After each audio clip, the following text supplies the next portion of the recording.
From the New York City area, welcome to the Badass Counseling Show, where the master badass himself, Sven Erlandson, takes you deep and gives balm for the soul, baby.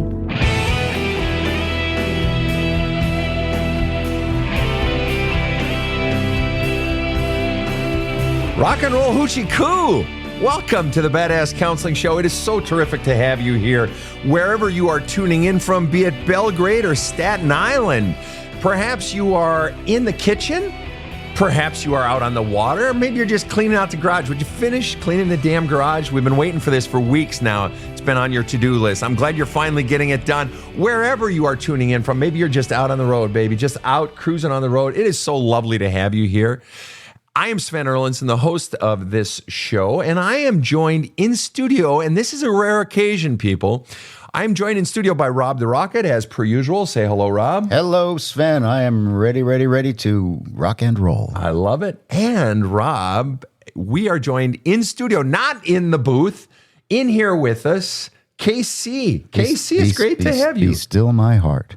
Thank you. You guys let me out of the booth and creating all kinds of havoc and destruction. It's always a treat having Casey out of the booth because she stirs shit up a bit for us when we aren't on the air, even when we are, and it's fun. She keeps it fun. All right, so Rob, we've got a guest named Skye today, and we're gonna. We decided to pass the duties over on reading her profile or her autobiography to KC. Rob, you feeling left out today? Not in the least. Please, rock on. Always a team player. Go ahead. All right. Skye wrote in and said, I'm still struggling with overcoming an abusive childhood. Our mother and stepfather were emotionally and physically abusive. Till this day, my mother denies any abuse, tells anyone who will listen that I'm crazy. She even turned my own family against me. Slowly, they are starting to see how wrong they were listening to the BS. I've been in therapy, currently in a self-esteem group, and have your book. There's a hole in my love cup. I'm still struggling to see myself as worthy of love. Welcome to the show, Skye. Thank you. Yes. All right, let's dive right in. I want to just quickly jump on, you had said slowly the family's starting to see how wrong they were listening to basically mom's BS. How does it feel to have some of your own family coming around finally and seeing it from your side? It's extremely validating. I bet it is. And at least up to this point, which one of all of them, you don't have to name a name, but which one has felt the best or meant the most? I would honestly have to say my aunt and uncle. Why is that? She's my mom. She's very good at manipulating people. Mm-hmm. And yeah, And so why did it feel so good, particularly with the aunt and uncle? Why did that feel so good? They were people I really trusted when I was a kid. Mm. It's a lot of baggage. Yeah. I mean, I could probably write a book on all that. Sure. And I imagine because they know her, they're in a way that, your own children don't know you. Your siblings in some way have a much longer history, with you. Her siblings have a much longer history with her. And so for them to see it, I can see how that was validating, very validating. You said in your opening statement, I'm still struggling with overcoming an abusive childhood. You want to talk about how they were emotionally and physically abusive. Mom denies the abuse. She'll tell people you're crazy, and she's turned the family against you. Of all the things that she has done since the abuse, and all the things in covering up the story and denying it and so on and so forth, which of all the aspects of the denial and covering it up and lying and calling names, which is the worst? Which is the most painful for you?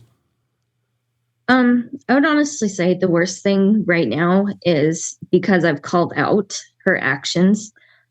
She has not let me see my younger brother. Wow. I'm not to be trusted. I might corrupt him. Right. She's not letting you see your younger brother. No. Your younger brother then is underage? Yes, he is 13. 13. And do you have, just out of curiosity, do you have other ways of contacting your younger brother by text or call or email or anything like that? No, my mom pretty much controls that sort of thing. Right. So you're grieving then in part sort of the death of your brother. Yeah. And that's hard. And I lost my father 4 years ago I'm so as well. sorry. Wow. And, grieving the mom that I wish I had. So it's a lot. And you lost your biological father or your stepfather 4 years ago? My biological father. Right, because stepfather was emotionally and physically abusive, as was your mom. So your mom is still married to your stepfather, is that correct? Not that one. Okay, fair enough. And to the best of your knowledge, is your mother abusing your brother? Not that I know of, but I have no hesitation on calling her out on it. Good. And so then I presume then that you are still in contact with your mother. The only reason I'm in contact with her is for my grandparents' sake, because they're older and she's in the medical field. I see. And what would be the situation if it weren't for your grandparents and your mother being in the medical field? I probably wouldn't be in the area. I see. Oh, so you're only in the area still sticking around because of your grandparents. Is that correct? Yes.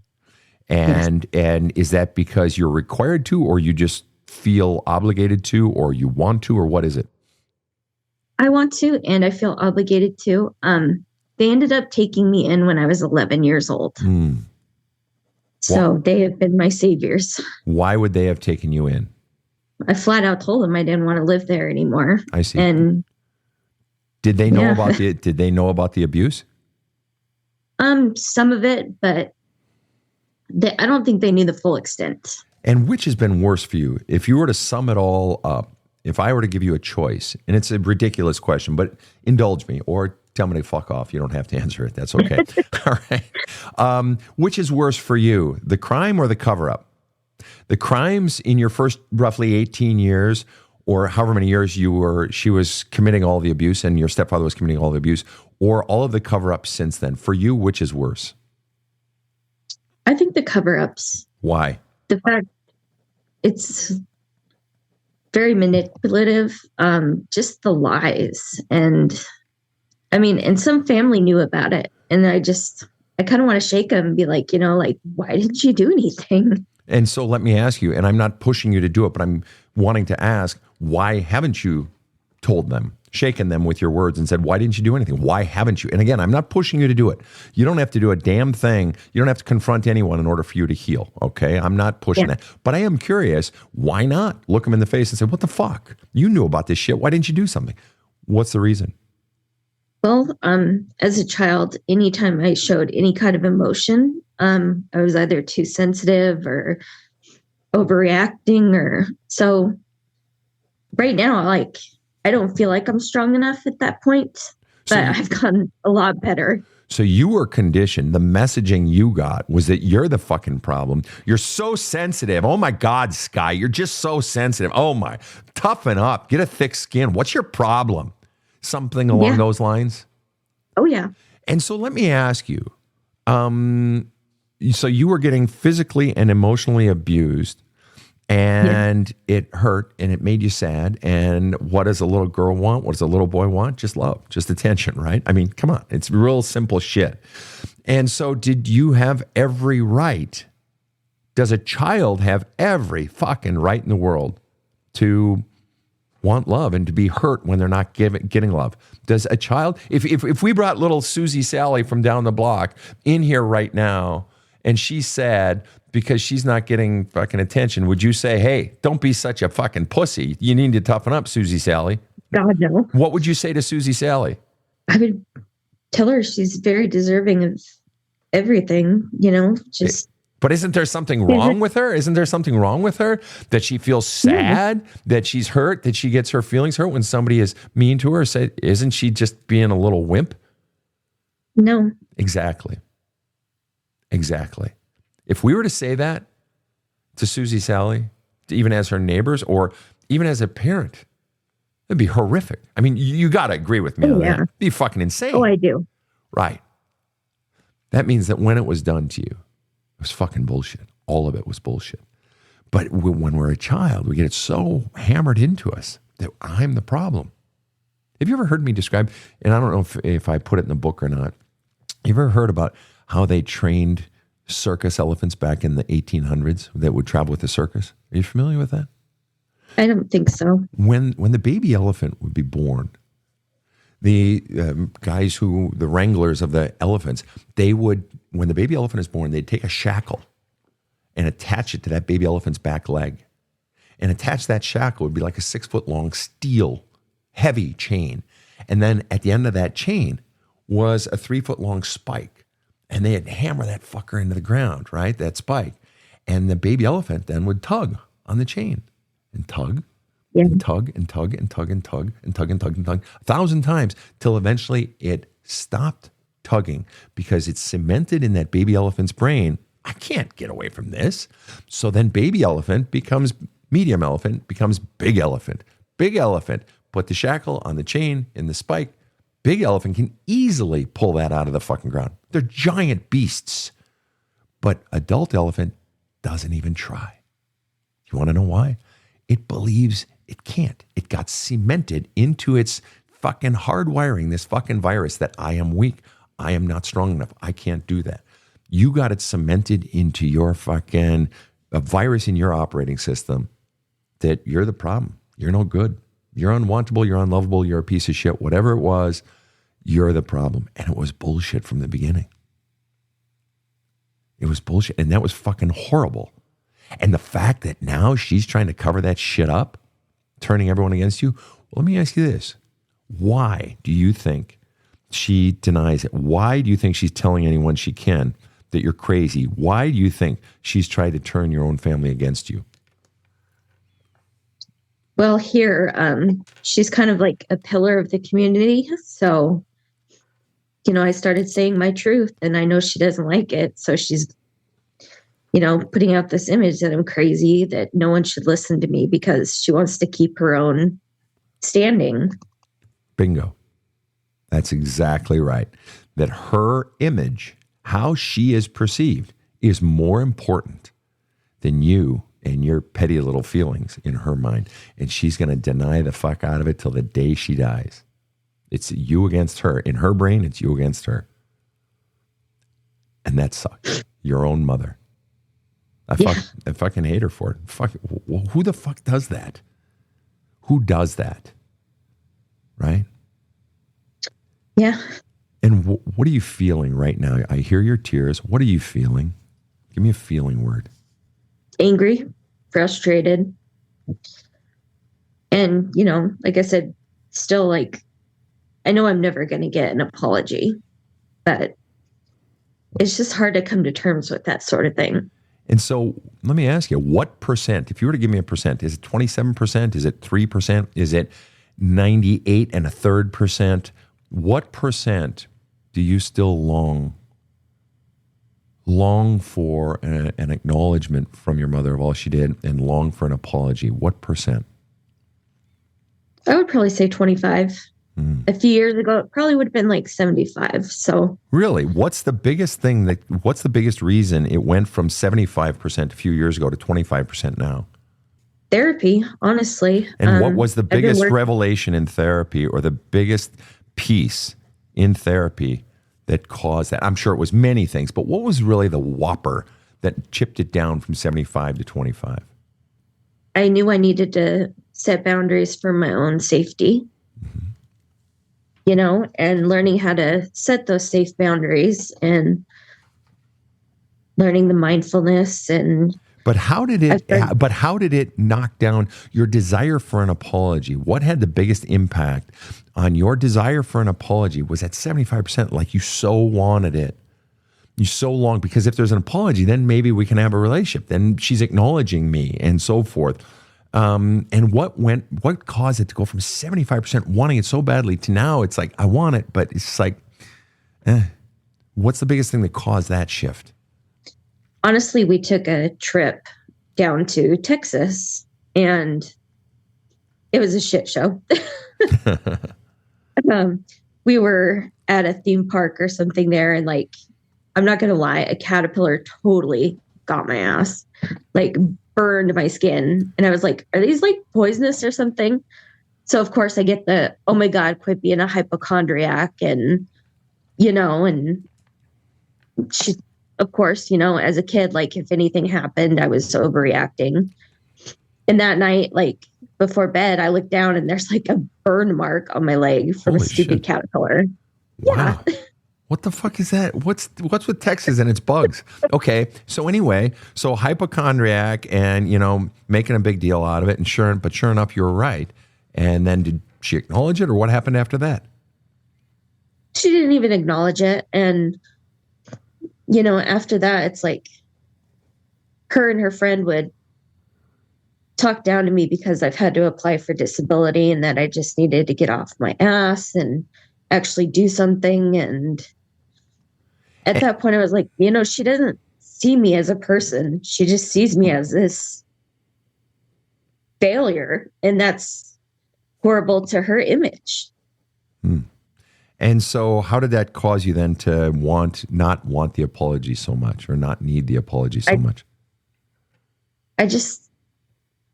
What changed in your perspective? What changed in your view of the whole situation? What changed? Because that was such a massive thing. Because when you're wanting something from someone, you're wanting that apology, it's like you're holding on to their lapel of their jacket with both your hands and they're punching you in the fucking face. And they keep punching you in the fucking face. And eventually I get sick of being punched in the face. But I also realize, wait a minute, the only reason I'm still hurting is because I'm holding on to I'm letting it. I'm not the cause of their punching, but I'm letting it happen. And you let go of one of your hands. You went from 75% to 25% wanting that apology. And I guess what I'm wanting to know is what changed in your perspective that caused you to let go of one of her lapels? I guess I just felt like I was never going to be good enough for her no matter what I did. So why try? Sort of like that. Why hold out for that apology? It's never going to... Okay, so you had in a way, a massive sort of eye-opening reality dose of it's never going to fucking happen. I'm waiting for this thing that is never going to fucking happen. Is that accurate or inaccurate?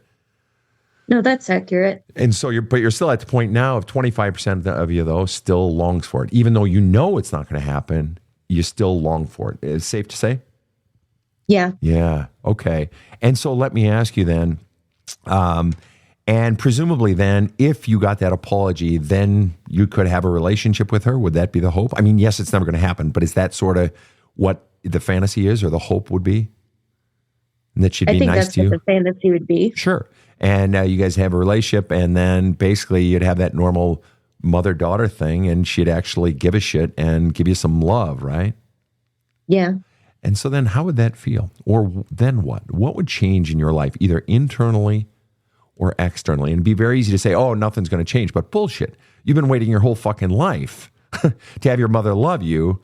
Your life's been on hold in so many respects. And so to have her completely change, and yes, I know it's not going to happen, but if we're playing with an idea here, if she were to actually change, seemingly that would change everything in your life.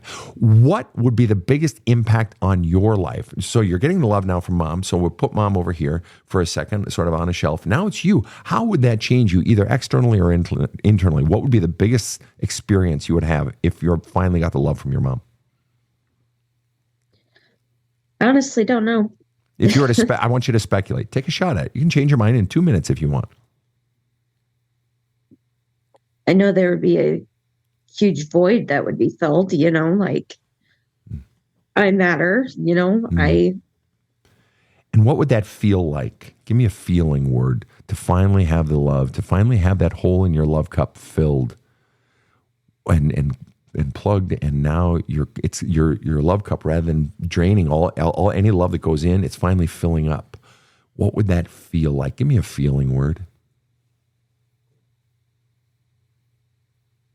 I honestly don't know. Do your best. Take a shot at it. You can play with it.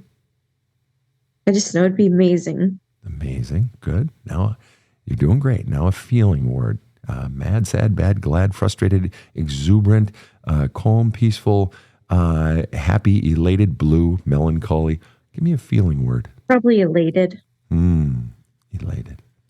And what would be the biggest change then in your external life? What would you do differently in your external life? How would you live differently? I honestly would probably be more confident. I feel like that anyways. No, that makes total sense. Of course you would. You're filling up with love. You're feeling loved. You're feeling that you are good because she just confirmed your worth. By giving you love, she's confirming your worth. The very person who has been denying your worth your entire life. Number one, the vagina you crawled out of has been denying your worth since the day you were born. And so for her to reverse that, for her to basically feel shame over what she did and to seek your blessing, your forgiveness, or at least to just apologize would be a confirmation of your worth. So it's almost as if you can't begin your life as you until she gives you that. Your entire life has been on hold for all your years, waiting for her to confirm your worth. And you've just been trying to keep your motherfucking head above water. Safe to say? Yeah. Exactly. Yeah. Exactly. Much more to come right after this short break. You know, I've read so many self-help books, and I always get something good out of them. But when I dove into There's a Hole in My Love Cup, well, it changed me. I cannot recommend this book highly enough. My copy is very dog-eared and highlighted. Thanks, Sven, for writing it. I love There's a Hole in My Love Cup, and believe you will also. Order your copy at badasscounseling.com. This show provides soul counseling intended to entertain and inform and is not medical advice.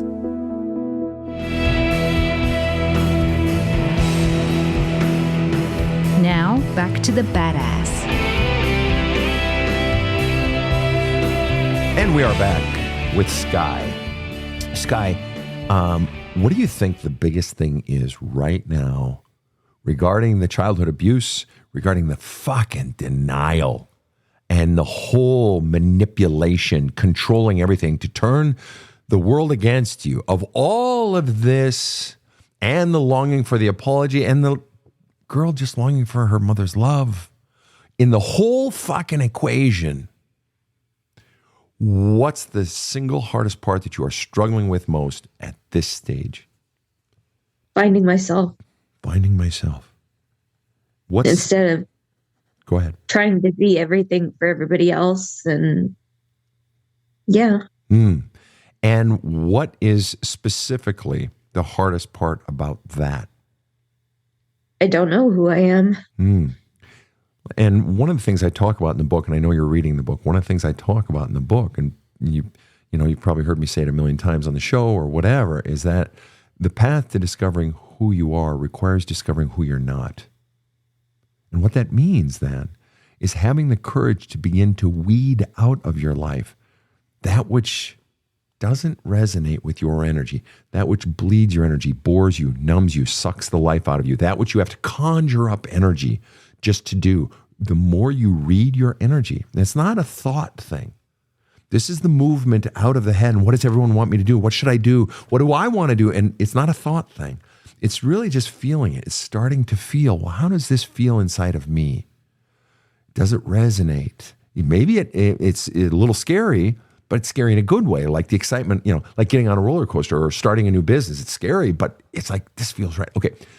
But it's starting to trust your own energy. Let me ask you this. And so I talk about that in the chapter in the book on diamonds and raw sewage. I don't know if you've gotten to that chapter yet. But as you're creating the list of all the things, the raw sewage that suck the life out of you, that are just negative energy source in your life, how good are you? And it's okay if you say 0%, okay if you say 100% or whatever. There's no judgment here, Skye. How good are you at saying no? How good are you at either cutting things out of your life or cutting them back? How have you become good at that? You had mentioned boundaries before. Have you gotten a little better at that, you think? I have. I really have in the past year or so. How does it feel when you do that? Do you feel guilty, shame, or does it feel liberating, or both? Or what do you feel? It's liberating, and I also feel guilty. What's the guilty? Because growing up, I had to do stuff for people. I had to take care of my brothers. I had to, I didn't get to say no. Yeah. And what's the underlying message that gets sent to a child when they are expected to always worry about others and take care of others and please others and think about their feelings and walk on eggshells so they don't get mad at you or whatever it is. What's the underlying message being sent to that child, Skye? That other people are more important than you. That's a bingo. Right. And what a child's brain will do is if the child is getting the message, other people are more important than you, the child's brain quite naturally, and we can understand because we do it as adults, will make that leap from other people are more important to me to I'm not important. See, now that's the imprinting. It's that message that gets pressed into the cement of the soul. I'm not important. Does that resonate with you? It does. Fucking A right. Fucking A right. Right. And so what you're in the process of doing with your kick-ass therapy, because it sounds like it's working, what you are in the process of doing is jackhammering that fucking cement that's down there that got poured over the fucking bedrock of your soul. You never needed any fucking cement down there. Your bedrock of your soul is your authentic self. And the stuff written into that bedrock by the gods themselves, so to speak. I want to pull KC into this conversation. She was sort of tugging at my sleeve there. She had one or two things she wanted to add. KC, go ahead and hop in here if you would. Well, first of all, I just want to say I'm sorry for everything that you've gone through. It's a lot. And yeah, it is. And secondly, I want to say that I relate to your story in so many ways. And Sven and Rob know a little bit about my upbringing. And, most of the negative messages that I received were not from my parents, but from my sisters. And, your story just helped my story have an epiphany, which was a lot of the things that my sisters were saying to me, which was I was ugly and I smelled and I was like a rag doll, basically, were because they were jealous because the messages that I was getting from my father was, you're my most beautiful daughter. You're my most wonderful daughter. And so they probably were feeling a lot of jealousy. And believe it or not, your mom might be feeling a lot of jealousy over you. You are in the process right now, and we can all hear it, of rewriting your own story. You are rewriting your story from all the messages that you were given, which are you're crazy, you're no good, you're a hypochondriac, to I'm important, I'm beautiful, I'm kind, I have a sound mind, there's nothing wrong with me. No. You are rewriting your story. And I would encourage you to write that story down. Write those affirmative messages of who you are now, who you have always been, not who your mother has decided you were. And also, what I'm going to chime in on that, Casey, is also write down, as you're likely already doing, but also write down maybe on a separate page or whatever, all the bullshit messages you got. Literally write those fucking things out. And so you have those two lists side by side. Every single message, you're not important. Other people are more important. Their feelings matter. I'm a hypochondriac, or you're a hypochondriac. You're a little bitch, or whatever the messages have been. Every last fucking one of them. Write them out and don't stop writing them. And you know what? You've heard me say it. I still journal, especially on my workout days, and I write it out, and I let the hate out. Fuck you for saying this shit to me. You're a fucking ass. Fuck you. And I just flush it out because the anger that you talked about a minute ago, the frustration, those are all natural feelings. I'm glad you're feeling those, Skye. That's you finally tuning into your feelings. You feeling those is you saying, damn it, my feelings matter, and I'm going to allow them, and I'm not going to let anybody tell me my feelings don't fucking matter. I love that you're doing that, Skye. Do you see the beauty in that? Yeah. Yeah. So, Casey, and I've been doing like a gratitude journal, and good.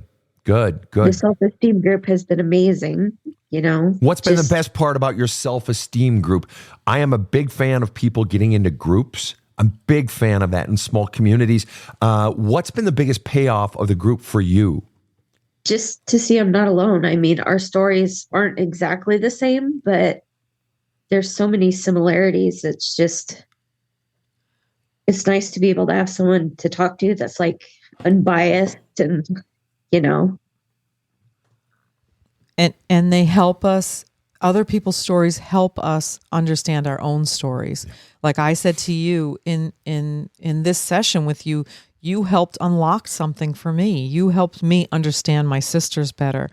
And your story, which will be, told to literally thousands of people today and tomorrow and the next day, your story is going to help other people. And so thank you for bringing your story to us and being brave enough to allow your feelings to be publicized, because that is the true definition of a badass. Somebody that's not afraid to cry in front of others. Somebody that's not afraid to tell their story and open up and be vulnerable. And to let their anger out. Yeah. If you've been conditioned that you can only cry, or crying's safe, but anger isn't, for you to let your anger out and your frustration out. Go ahead. Those are the people that are really living. Yeah. Those are the people that will experience true aliveness, because they're not afraid to express their feelings to others. They're the ones that get the gold, and you are well on your way. You just get this intuitively. You understand how to work through and process this stuff. I want to ask you, Casey, what was the biggest shift for you in your healing work from the abuse that had been done to you growing up? I think just realizing where a lot of it came from. A lot of it came from the best intentions. Sven has this expression that, even the best chef can screw up the recipe on any given night, right? And so with my family, it was things, and some of them are similar to yours as well. It's like, I'm responsible, and I was the youngest of 5 children, to take care of my family. That's the message I got. I was stronger than them. I should take my sister and put her into business with me. If I'm going out to a nightclub, my sister has children and she's tied down at the house, I should feel bad for her and stay home. Or I should take her out, or I should watch her kids. I was constantly being told in different ways to take care of my older siblings. And that's not fair. And what's it like? Do you feel guilty when you set yourself free, Skye? When you choose yourself, when you say, today I don't want to take care of my brothers, or today I just want to focus on me. Do you still feel guilt about that, or not really, or what?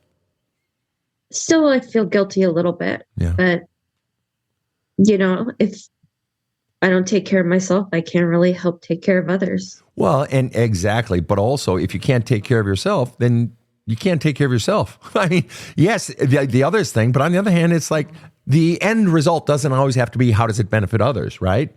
That if I don't take care of myself, I don't get to be happy in life, because you have every right to be happy, Skye.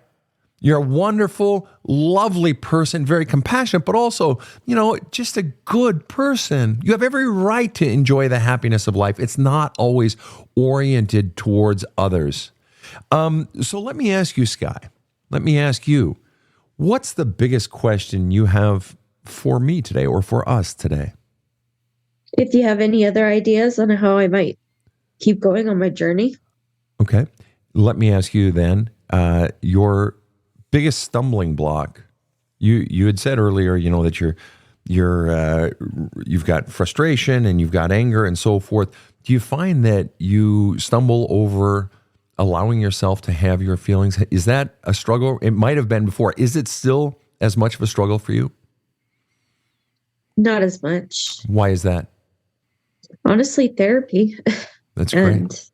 And so let me ask you, of all the things that were done to you in your past, what was the worst? I mean, we've already talked about the cover-up and the denial and all that bullshit, her turning your family against you. Of all the things in your childhood that were done to you, what was for you the absolute worst? The sexual assault. By? My stepfather. Started at what age? And you don't have to answer any of these questions, Skye. There is zero pressure. This is sensitive stuff, and I want you to have total liberty to stop the conversation if you want, and we'll move in a different direction. That's okay, okay? I was probably 8, and I would say 11 when it ended. When my grandparents took me in. Wow. Because they knew what was happening? No one actually knew until I turned 18. How did your mother not know? Work was more important than taking care of kids. I'm so sorry. Okay, just out of curiosity, so your mother worked days or worked nights or what? She put herself through school and she would work the evenings, so we would be in bed before she would really get home. You'd be in bed before she got home, and the sexual assaults would happen when? During the day. During the day. Okay. Yeah. And so this is now, again, you don't have to answer any of this, Skye. It's okay. All right. So it happened during the day. So you weren't necessarily at school, or it happened after school, or in summertime when there was no school, or what? Mostly the summertime, or if we were homesick from school. Okay. Let me ask you, do you believe that you changed when that started happening to you? Did you change? I know I did. In what way or like ways? I would start wearing baggy clothes, to hide Right. the body, of course. Right. When I was older, I struggled with it when I was in middle school and high school, and I did a lot of self-harm, which, of course, mother didn't notice either. And what sorts of self-harm? I would cut myself. And where would you cut yourself? My arms and thighs. Okay. And just out of curiosity, how would your mother not see that? I don't know, because I would wear long sleeves in summer. So I imagine I as a parent would probably notice that. Oh, yeah. And not only that, when there is abuse, especially sexual abuse, the child changes. It impacts a child. You ask any fucking parent who's even remotely in tune to their child, if they got scolded at school that day by their teacher, that child is different the second they walk in the motherfucking door. And I have two parents in addition to myself, I have two parents in the studio. And so you guys, if you want to pop up your mics here, Rob, KC, would you notice if something was off with your children? Of course you would. You always do if you're paying the least bit of attention. Yeah. And most of us are paying a lot of attention. Yeah. And KC, would you notice? I mean, I would hope that I would notice. I think I would. Do you notice when things are off with your adult daughters? Yeah. Okay. Definitely. So isn't it reasonable to assume that when a child is younger, they can't hide it as well as an adult daughter could? So a parent, even remotely in tune, is going to fucking notice when shit is off. I would think so. Right. And go ahead. I was just going to ask if the stepdad is still alive and still in the picture. No, he apparently passed away in his sleep, unfortunately. Or maybe fortunately for the female population. Right. Or for the children population. Right. I would have hoped he would have had a little suffering, Of course. I would have. If I'm really honest with you, molesting children, sexually assaulting, raping children. Oh, fuck yeah. I'm all for that. Okay. Call me a dick, but I'm all for that. Okay. Although, vengeance is mine, says the Lord, all that stuff, whatever. I'm okay with that.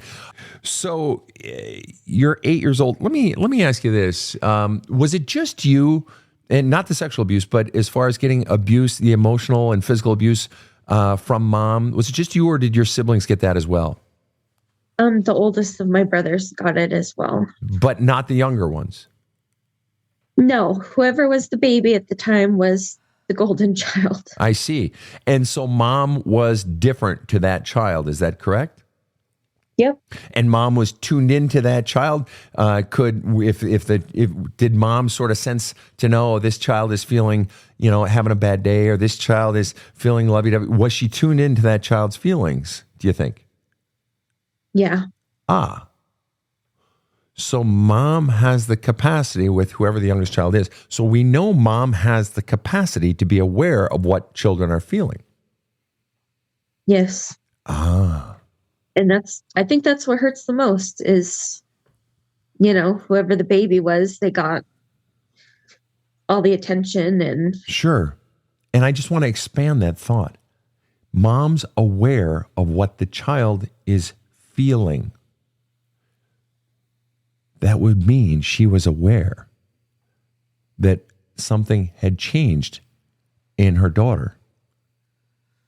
When her daughter is now, something is going on. If she is capable of recognizing a change in a child's feelings, a change in how a child is acting, she has the ability. You're now being sexually abused, sexually assaulted at 8 years old. She had the ability to see shifts in a child. You just said so yourself, and she always did it with the youngest child. So it's not that she didn't have the ability to see it. She would have seen the change in you. Any reasonably responsible parent would say, what the fuck's going on? What I'm getting at is it possible you're wrong, Skye? Is it possible she fucking knew? I honestly don't know. Let me ask you this. What is your mom, you're 8 years old, if she knew, what does she stand to lose by acknowledging you're getting raped? What does she stand to gain by denying what's happening to you, by turning a blind eye to what's being done to you? What does she stand to gain if she denies what happened to you back then? Well, she would have lost a husband, I'm sure. And that would have, and to what? She would have lost a babysitter and a husband. And so then she would have had to work and go to school and somehow figure out what the hell to do with her kids. Yeah. Right.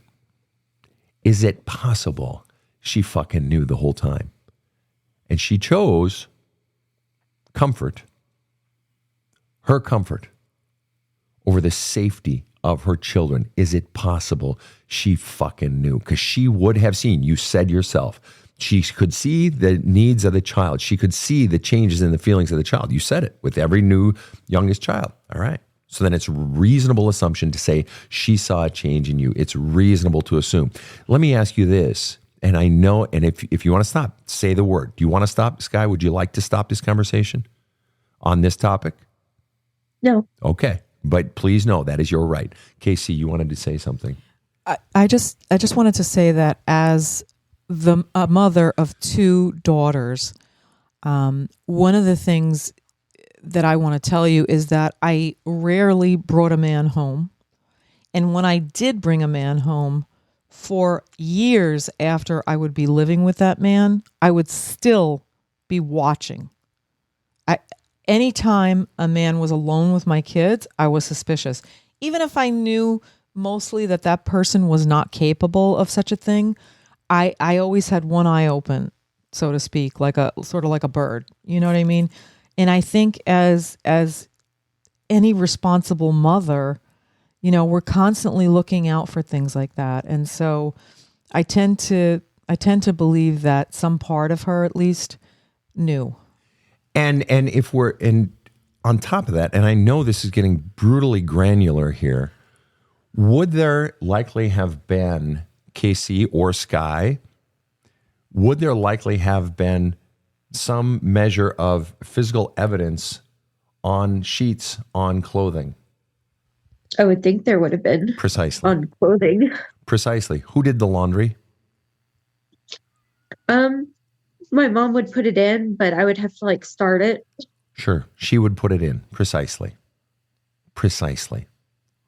Now, I don't know about you, but I know when I was a kid, mom had 6 kids. She was always checking little boys' pockets for, nickels and, a piece of gum and whatever else.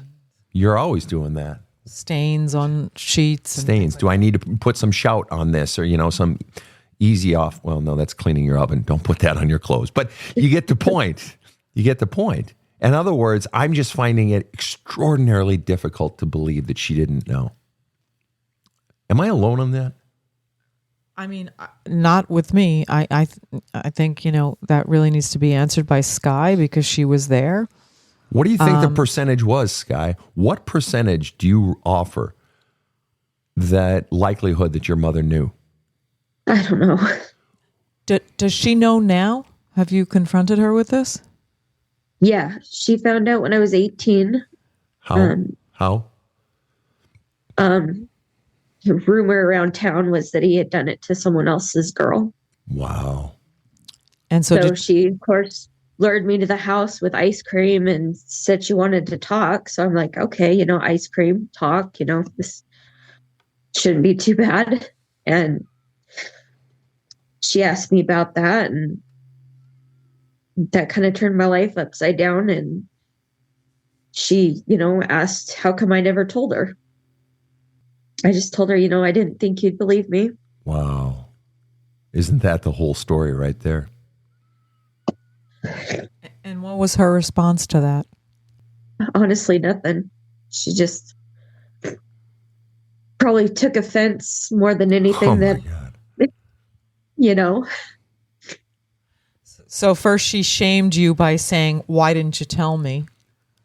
Instead of, I'm so sorry that this happened to you on my watch. Bingo. I'm so sorry that I brought this monster into your life and left you alone with him. Instead of those things, she put the blame on you. She put the mirror on you and said, why didn't you tell me? I mean, to anybody that knows anything, that is not even a question to ask you.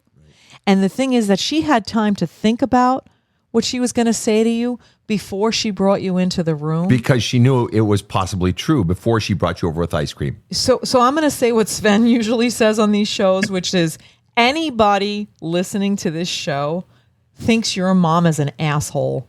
Yep. Your mom Worse. is a monster. Yep. She brought this piece of shit into your life and then invited you into a meeting that should have been a healing time for you. Yep. And then blamed you. That's right. For not telling her. That's right. And then she took offense that you didn't tell her. And right. So now her whole life is in jeopardy. The second you say that, you said she's a respected person in your community.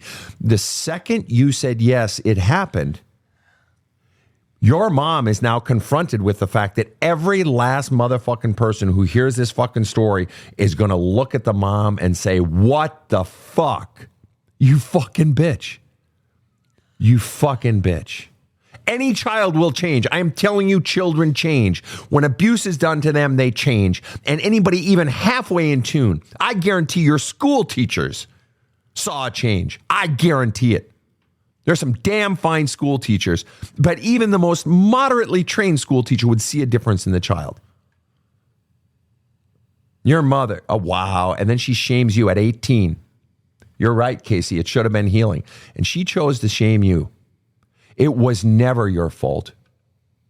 And she should have fucking healed that shit and owned it. Even if she didn't know, even if, you still fucking own it. You take that burden from the child. And you need to take that off of yourself now. Fucking A right. And even if it's just writing letters you never send to her, your mother did this to you. She allowed this person in your life. She ignored what was happening. And then in the end, she put the focus back on you rather than to apologize. Or maybe she did. I don't know. No, because then she spends the next X number of years covering everything up, as she says in her opening paragraph, right. Denying it, blaming you, turning the family against you, because your story damns her. Because everybody wants you, the victim, and you were. This is clear. You were the victim. And everybody's like, oh, victim mentality. Fuck those people. You were clearly a victim. And once a victim just tells their story, guess what? Everybody turns to your mother and says, hey, lady, what's your fucking problem? This was on your watch, to use Casey's words. What was done to you was heinous. And what that man did to you was fucking heinous. And not only that, though, you said your mother emotionally and physically abused you. So she's engaged in emotional and physical abuse as well. And then he's making it even worse with the sexual abuse. Yeah. And the hard part is, as a child and as an adult child, you're still wanting the love from the person who has hurt you the most. And that's the spirit of a child, even an adult child, still wanting that love, still wanting the child, the parent, to heal the very wound they caused. And the great sorrow is that it's never going to happen. She's never going to do it. And so, no, right. not. That's right. And so I'm left confirming my own worth. And do you want to know the single biggest way you confirm your own worth? You heal your own love cup. Do you want to know the single biggest way? The single biggest way you confirm your worth. The gratitude list, the hey, that's all good. God bless you. The group, I'm a huge fan of groups for people. Huge fan. Okay. All those things are excellent. But the best thing that most confirms your worth to you, to life, is every time you say no. No, I just don't want to do that. No, that doesn't feel good to me today. And it comes down, eventually it's going to come down to even the smallest stuff. Listening to your feelings, it's like, no, I don't want full strength coffee today. I'm just going to go with half strength. That may sound ridiculously silly, but it's you tuning into your own self on the big things, on the medium things, and then as you really fine tune it, it's even on the small things. Because you saying no to them is you setting up a boundary between you and the caffeine, between you and serving on the committee at whatever at work or whatever it might be. If it doesn't feel right, by you saying no, you're saying I matter. Not just I'm choosing me what I want, but I'm also saying no because you've been conditioned that you aren't allowed to have a no. You were violated. Your boundaries were violated, your body was violated, your spirit was violated, and every time you say no, you are laying one more brick in that foundation of, God damn it, I matter. I love your nose. You have a cute little nose, but I mean your nose when you say no. I love your no. Let me ask you then, as we sort of come into the glide path here, coming in for a landing, what are you feeling? What's going on inside of you? It still feels good, that my voice is being heard by someone. By literally tens of thousands and someone's literally on every corner of the world. People in Japan. Sure. We have listeners in Antarctica. We have listeners in Russia. Yeah. And I mean, if it helps someone else, even better. It already has. KC already said so. And I guarantee it will. But I guarantee everyone listening is saying, we hope it helps you. We all want you to get the help. You got 10,000 or more, tens of thousands of people cheering for you around the world, cheering for you, hearing your story, feeling your tears, cheering for you. How does it feel to know that people are listening to your story, your courage to speak it? How does that feel? Liberating. Let it out. It's okay. Let it out. It's the best thing to let those tears out. It's a lifetime of pain flushing out, lifetime of sadness, lifetime of frustration. Let the tears out. Let the anger out. Sadness, joy, all of it. And the more you flush out the pain and the fears and dig down and flush out those BS beliefs you've been taught about yourself, the more you do that and find your no, the more you're getting all that stuff out. And what blossoms up naturally from inside, deep inside, are the jonquils and the daffodils and the lilies of the valley. All those beautiful flowers of your authentic self. They just blossom up effortlessly. Your energies where you feel called to go with your life. The finding of self happens the more you get the crud out. You hear me on that one, kiddo? Yeah. All right. Rob, KC, any final thoughts or questions? There's so many components to this tragedy and the sadness here. The brightness is that she's on the path and she's had a great start. I don't know how many people she's helped by this analysis of when you're taught you got to take care of others. And then, of course, her horrible story of abuse and her path back. It's inspiring to me, and I wish her just nothing but the best. Amen.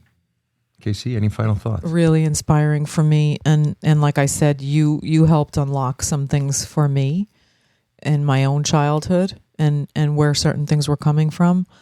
You have touched me with your story, unbelievably. Just a horrible story from obviously a beautiful, bright person. And you're so good at unlocking all of this stuff for yourself that I have no doubt that you're going to reach a healthier point every day because you're just so good at this and you're just so bright and emotionally intelligent. So I wish you all the best in the future and on your journey. And so keep pushing yourself to go deeper. Keep pushing yourself, not just in therapy, not just in group. Do your journaling. Go down deeper into the crud. Why? Where is this coming from? What's the hardest part about this? These are the questions you need to be writing down in your journaling and journaling this shit out and writing these fucking letters because it works. It works. That's the off-season work. That's you doing it on your own time. And especially, going into the hardest, ugliest, dirtiest, scariest memories and flush it out, flush it out, flush it out. That's just you emptying out the crud, and you'll just feel lighter and more liberated every time you do. Or as it accumulates, the flushing out gets greater, you'll become lighter, happier, clearer.